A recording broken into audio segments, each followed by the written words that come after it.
Puji Tuhan, Shalom. Kita bersyukur kepada Tuhan kalau saat ini kita boleh sekali lagi diberi kesempatan oleh Tuhan untuk kita akan sama-sama belajar bagian Alkitab di dalam ibadah pemahaman Alkitab ini. Dan saat ini saya mengajak untuk kita akan berdoa bersama-sama untuk kita memulai ibadah kita. Terima kasih Tuhan untuk segala kasih setia, anugerah, dan kebaikan-Mu yang berlimpah-limpah bagi setiap kami. Dan saat ini Tuhan, kami memohon tuntunan Tuhan untuk kami boleh menangkap apa yang menjadi isi hati Tuhan bagi kami ketika kami mempelajari bagian Alkitab ini.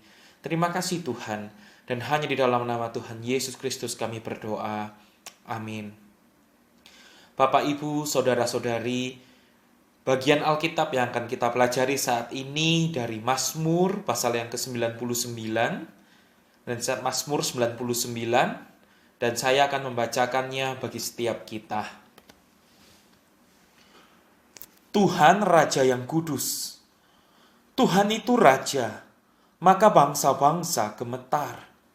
Ia duduk di atas kerub-kerub, maka bumi goyang. Tuhan itu maha besar di Sion, dan ia tinggi mengatasi segala bangsa. Biarlah mereka menyanyikan syukur bagi nama-Mu yang besar dan dahsyat. Kuduslah ia. Raja yang kuat, yang mencintai hukum. Engkaulah yang menegakkan kebenaran. Hukum dan keadilan di antara keturunan Yakub. Engkaulah yang melakukannya. Tinggikanlah Tuhan Allah kita, dan sujudlah menyembah kepada tumpuan kakinya. Kuduslah ia. Musa dan Harun di antara imam-imamnya, dan Samuel di antara orang-orang yang menyerukan namanya. Mereka berseru kepada Tuhan, dan ia menjawab mereka. Dalam tiang awan ia berbicara kepada mereka. Mereka telah berpegang pada peringatan-peringatannya dan ketetapan yang diberikannya kepada mereka. Tuhan Allah kami, Engkau telah menjawab mereka.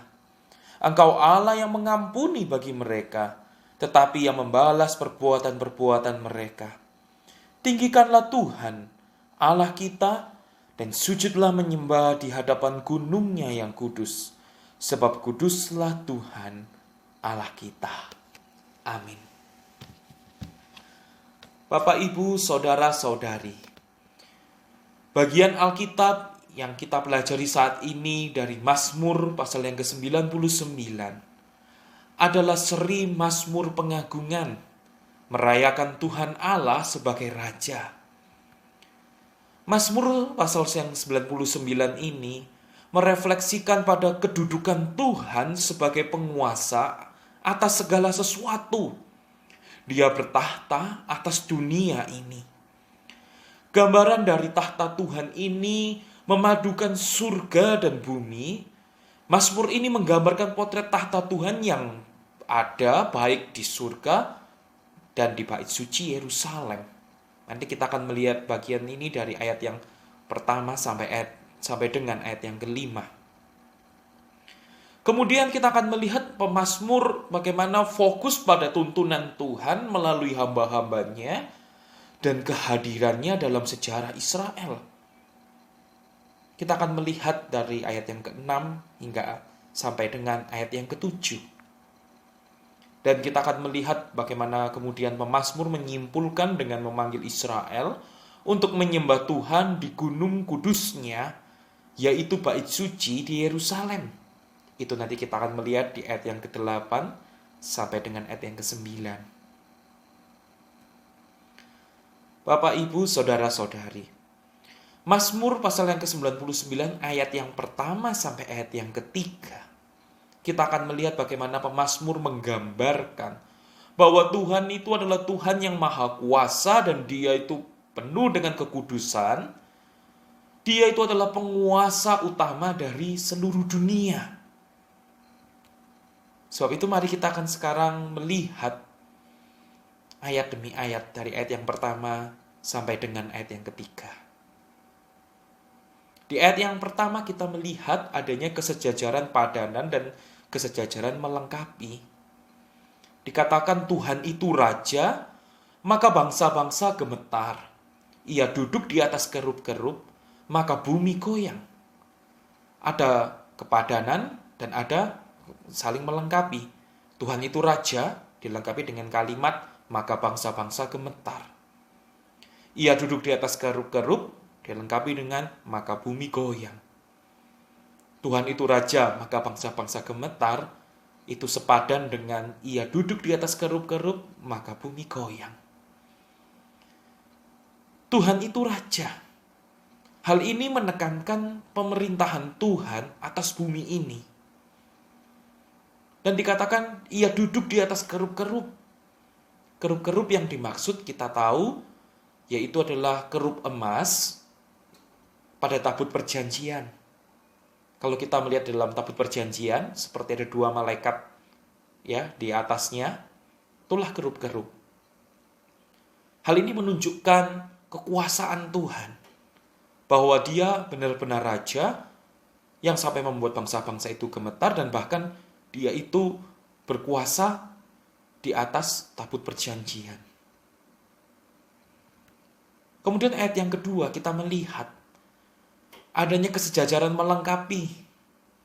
Dikatakan Tuhan itu maha besar di Sion, dan kemudian dilanjutkan dengan kalimat, dan ia tinggi mengatasi segala bangsa. Apa itu Sion? Sion itu adalah bait suci di Yerusalem yang sebenarnya sinonim dengan Yerusalem itu sendiri. Nah, apa maknanya? Maknanya, dari Yerusalem, Tuhan itu duduk sebagai pemerintah yang mengatasi segala penguasa dan kuasa di bumi ini sampai ke segala bangsa. Kemudian kita akan melihat di ayat yang ketiga. Di situ ada kesejajaran padanan. Dikatakan, biarlah mereka menyanyikan syukur bagi namamu yang besar dan dahsyat, kuduslah ia. Nah, ayat ini itu sejajar dengan ayat yang kelima, itu juga berpadanan dengan ayat yang kesembilan. Ada kesejajaran padanan dengan ayat yang kelima dan ayat yang kesembilan. Di ayat yang kelima juga dikatakan, tinggikanlah Tuhan Allah kita, dan sujudlah menyembah kepada tumpuan kakinya, kuduslah ia. Itu berpadanan juga dengan ayat yang kesembilan, tinggikanlah Tuhan Allah kita, dan sujudlah menyembah di hadapan gunungnya yang kudus, sebab kuduslah Tuhan Allah kita. Nah, kalau kita melihat khusus di ayat yang ketiga, dikatakan biarlah mereka menyanyikan syukur bagi namamu. Apa artinya?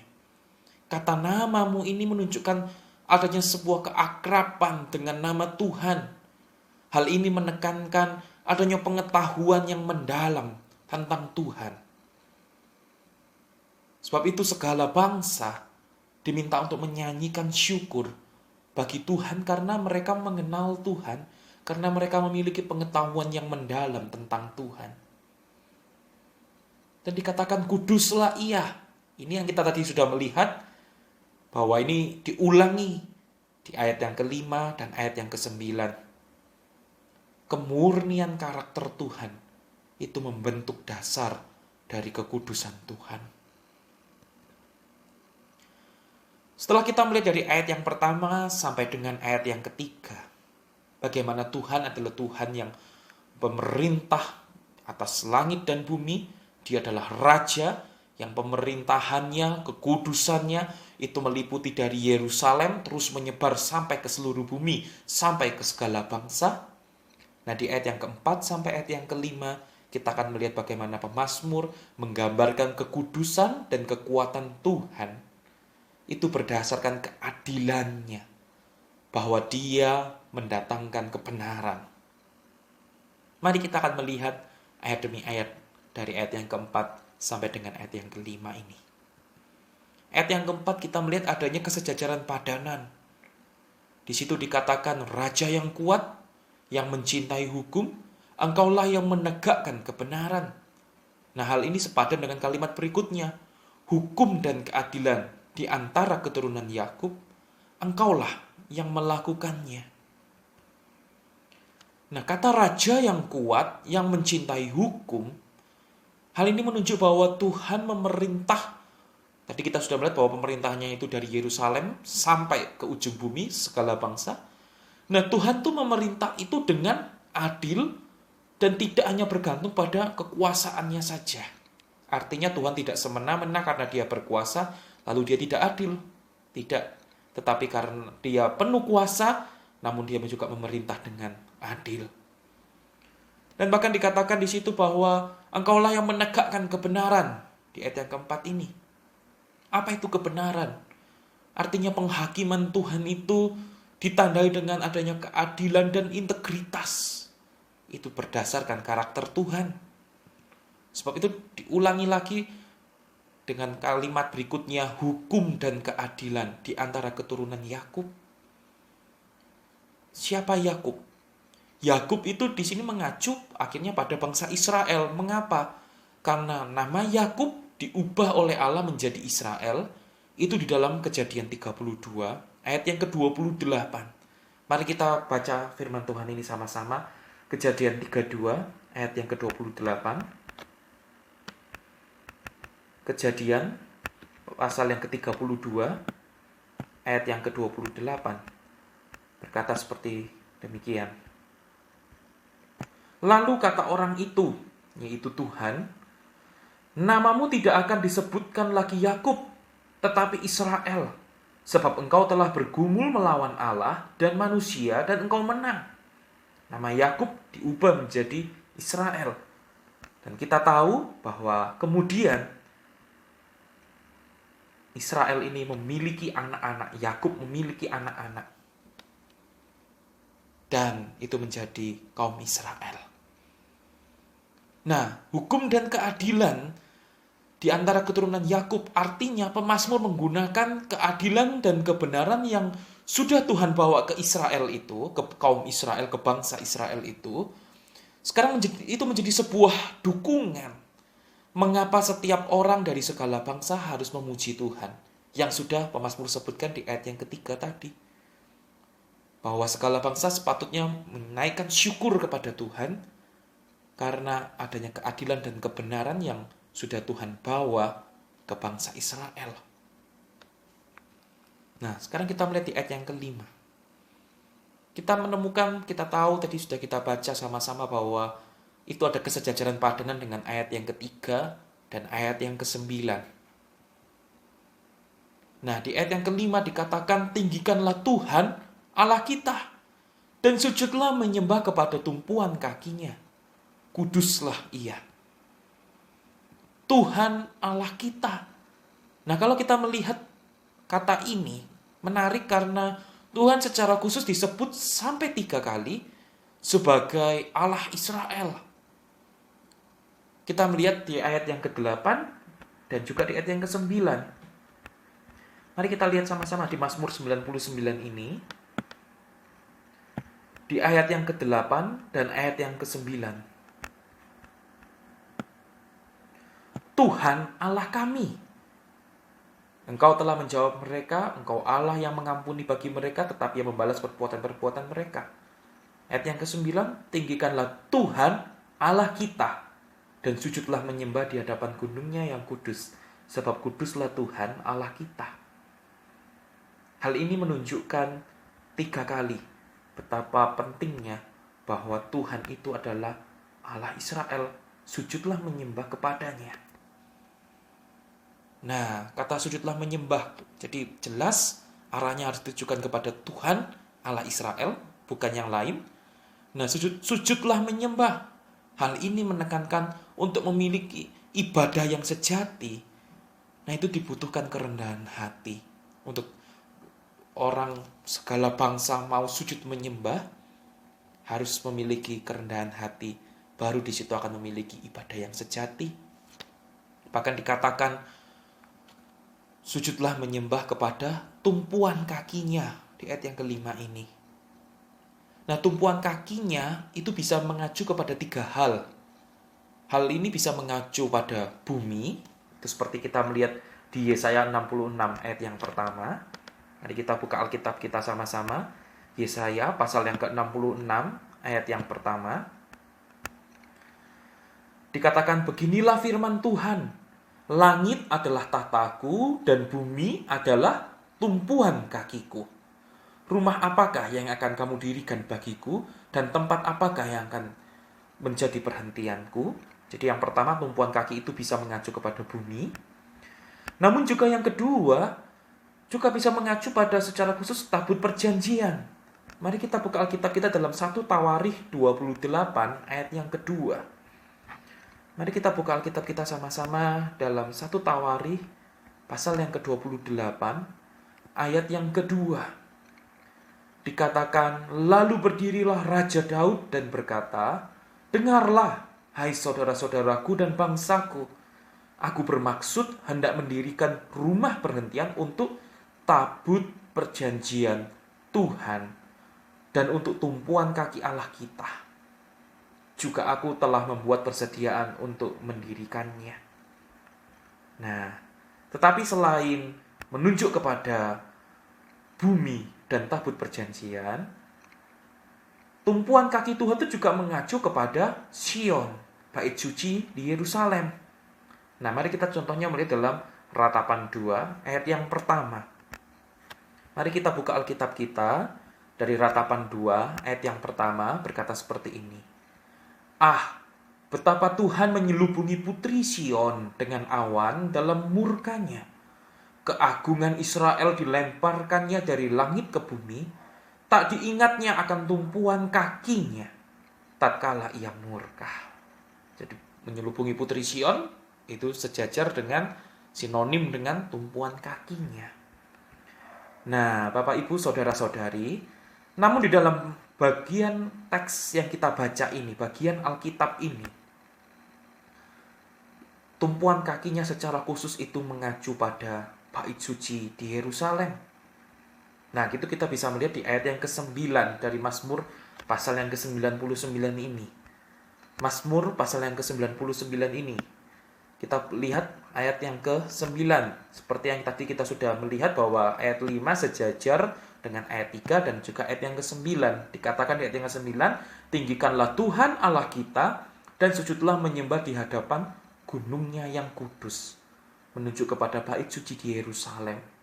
Sebab kuduslah Tuhan Allah kita. Nah, Bapak Ibu saudara-saudari, artinya itu menunjukkan kekudusan Tuhan. Bangsa Israel sampai segala bangsa diajak untuk sujud, meninggikan Tuhan dan menyembah Tuhan, Allah yang kudus. Nah, setelah kita melihat sekarang di ayat yang keempat dan sampai ayat yang kelima, kita juga akan sekarang melihat di ayat yang ke-6 sampai ayat yang ke-9. Nah, menguraikan ide-ide dari Mazmur pasal yang ke-99 ayat yang keempat ini, pemazmur itu kemudian menjelaskan bagaimana Tuhan telah membuktikan karakternya melalui kesetiaannya kepada Israel dan disiplinnya atas Israel ketika mereka melakukan kesalahan. Mari kita lihat ayat per ayat dari ayat yang ke-6. Di ayat yang ke-6 kita menemukan ada kesejajaran melengkapi. Di situ dikatakan Musa dan Harun di antara imam-imamnya dan Samuel di antara orang-orang yang menyerukan namanya. Mereka berseru kepada Tuhan dan ia menjawab mereka. Siapa Musa dan Harun? Dua saudara ini adalah orang-orang yang memainkan peran penting dalam penyelamatan Israel dari perbudakan di Mesir. Bagaimana Israel bisa dibebaskan dari perbudakan di Mesir, kita tahu itu semua dipimpin oleh Musa dan Harun. Dan dikatakan Musa dan Harun di antara imam-imamnya. Siapakah imam-imamnya? Imam-imamnya ini mengacu pada seseorang yang mempunyai otoritas untuk melayani di hadapan Tuhan di ruang suci seperti tabernakel dan bait suci. Nah, selain itu ada siapa lagi? Ada Samuel di antara orang-orang yang menyerukan namanya. Siapakah Samuel? Samuel itu adalah seorang pemimpin terkemuka Israel selama masa transisi dari masa hakim-hakim ke dalam masa pemerintahan yang dikepalai oleh raja di dalam bangsa Israel. Nah, dalam ayat ini pemazmur itu mungkin menggambarkan dari episode pemanggilan Samuel. Panggilan Samuel. Nah, lalu dijelaskan Tuhan itu menjawab mereka. Musa, Harun, dan Samuel berseru kepada Tuhan dan Tuhan menjawab mereka. Nah, itu menyiratkan adanya respon positif dari Tuhan terhadap panggilan orang yang setia. Di ayat yang ke-7, kemudian kita akan melihat adanya kesejajaran melengkapi. Menarik, dalam bentuk puisi, dituliskan dalam tiang awan, ia berbicara kepada mereka, dilengkapi dengan kalimat, mereka telah berpegang pada peringatan-peringatannya dan ketetapan yang diberikannya kepada mereka. Nah, dalam tiang awan Tuhan itu berbicara sekarang bukan hanya kepada para pemimpin umat Israel, tetapi juga kepada seluruh bangsa Israel. Apa itu tiang awan? Nah, kita mengingat bagaimana selama masa Israel itu di padang gurun, Tuhan itu menampakkan diri dalam bentuk tiang awan di pagi hari sampai siang hari dan di malam hari dengan tiang api. Tuhan berbicara kepada mereka dan mereka itu memegang peringatan-peringatan dan ketetapannya. Nah, di ayat yang ke-8 kemudian kita akan melihat adanya kesejajaran melengkapi, namun juga sekaligus kita melihat adanya kesejajaran perlawanan. Dikatakan Tuhan Allah kami, Engkau telah menjawab mereka. Nah, itu dilengkapi dengan kalimat Engkau Allah yang mengampuni bagi mereka, tetapi itu juga berlawanan dengan tetapi yang membalas perbuatan-perbuatan mereka. Nah, Tuhan mengampuni, yang artinya Tuhan menghapus dosa dan kejahatan mereka. Namun juga Tuhan yang membalas, artinya inilah cara Tuhan menyatakan keadilannya. Bahwa Dia adalah Allah yang kudus dan Dia adalah Allah yang adil dan kekuasaannya meliputi dari Israel, dari Sion sampai ke seluruh bumi segala bangsa. Nah, di ayat yang ke-9 lalu kita melihat adanya kesejajaran padanan, yaitu sejajar dengan ayat yang ketiga dan ayat yang kelima yang sudah kita lihat. Di situ dikatakan di ayat yang ke-9, tinggikanlah Tuhan Allah kita dan sujudlah menyembah di hadapan gunungnya yang kudus, sebab kuduslah Tuhan Allah kita. Gunungnya yang kudus, seperti yang tadi kita sudah lihat di ayat yang kelima juga, itu menunjuk pada Sion, bait suci Yerusalem. Hal itu menunjukkan kekudusan Tuhan. Nah, sebab itu dikatakan kuduslah Tuhan Allah kita. Itu yang sudah kita tadi juga melihat diulang sampai 3 kali. Artinya pemazmur menyimpulkan dengan menggabungkan frasa Tuhan Allah kita dengan kuduslah Ia. Nah, hal ini adalah proklamasi penutup tentang karakter Tuhan. Bahwa Dia dipisahkan dari segala ciptaannya. Dia di atas segala ciptaannya. Sebab itu segala ciptaannya sepatutnya meninggikan dan menyembah Tuhan. Nah, Mazmur pasal yang ke-99 ini, Bapak Ibu Saudara-saudari, kita melihat bagaimana merefleksikan pada kedudukan Tuhan sebagai penguasa atas segala sesuatu. Dia bertahta atas dunia ini. Kita sudah melihat dari ayat 1 sampai ayat yang kelima, menggambarkan bagaimana tahta Allah ini memadukan antara surga dan bumi. Maksudnya bahwa Mazmur ini menggambarkan potret tahta Tuhan yang ada baik di surga dan di bait suci Yerusalem. Kemudian di ayat yang ke-6 sampai ayat yang ke-7 kita sudah melihat bagaimana pemazmur kemudian fokus pada tuntunan Tuhan melalui hamba-hambanya dan kehadirannya dalam sejarah Israel. Dan di ayat yang ke-8 sampai ayat yang ke-9 kita juga sudah melihat pemazmur menyimpulkan dengan memanggil Israel untuk menyembah Tuhan di gunung kudusnya, yaitu di bait suci Yerusalem. Nah, sekarang apa implikasinya bagi kita? Implikasinya yang pertama adalah ketahuilah bahwa kita memiliki Tuhan Raja. Tuhan kita adalah Raja. Itu berarti kekuatan dan kekudusan Tuhan itu meliputi atas surga dan bumi. Tuhan yang kita sembah itu memiliki kekuatan dan kekudusan yang meliputi atas segala surga dan bumi, sampai segala bangsa, sampai segala ujung bumi. Dia, kekuasaannya, pemerintahannya sebagai raja itu penuh keadilan dan kebenaran, sebab dia adalah kudus adanya. Sebab itu dia adalah Tuhan yang layak untuk kita tinggikan dan kita sembah. Nah, apa implikasinya yang kedua bagi kita? Kita sekarang memiliki alasan untuk kita meninggikan dan sujud menyembah Tuhan. Kita sujud meninggikan dan menyembah Tuhan itu bukan karena kita sekedar beragama Kristen, bukan sekadar karena kita ke gereja, atau bukan sekadar karena ya kita mempunyai satu pegangan Allah tertentu saja. Tidak.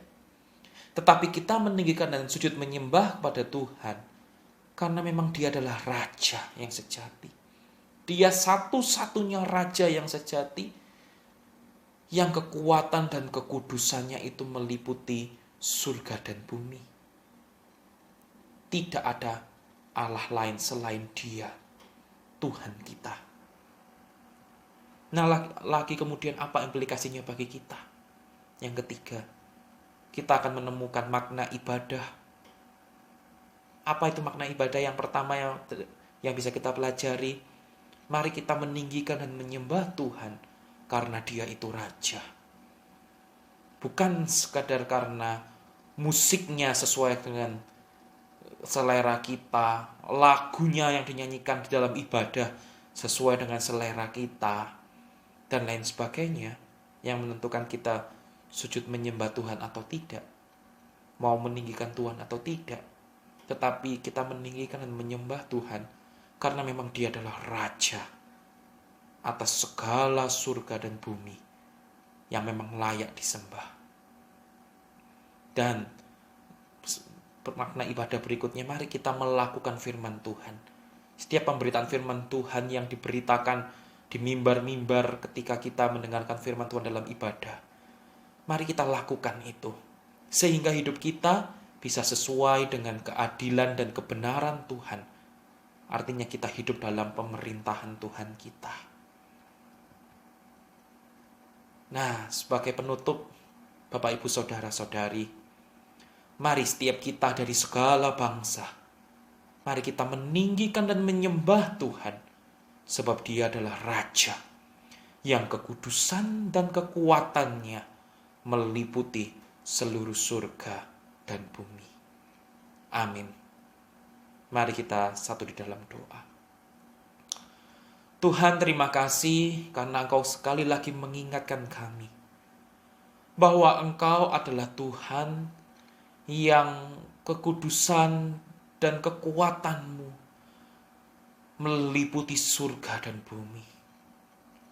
Engkau sudah membuktikan itu semua, bahwa Engkau sudah menunjukkannya melalui dari Israel, dari Sion, sampai kepada bangsa-bangsa, sampai kepada seluruh bumi. Dan kami sangat bersyukur karena melalui Tuhan Yesus Kristus, kami boleh diangkat menjadi anak-anak raja. Sebab itu Tuhan, kami mau meninggikan Engkau, kami mau sujud menyembah kepadamu. Sebab Engkau adalah Raja yang sejati, yang layak menerima segala hormat dan kemuliaan. Terima kasih Tuhan. Hanya di dalam nama Tuhan Yesus Kristus kami berdoa. Amin. Puji Tuhan, Tuhan Yesus memberkati kita semua.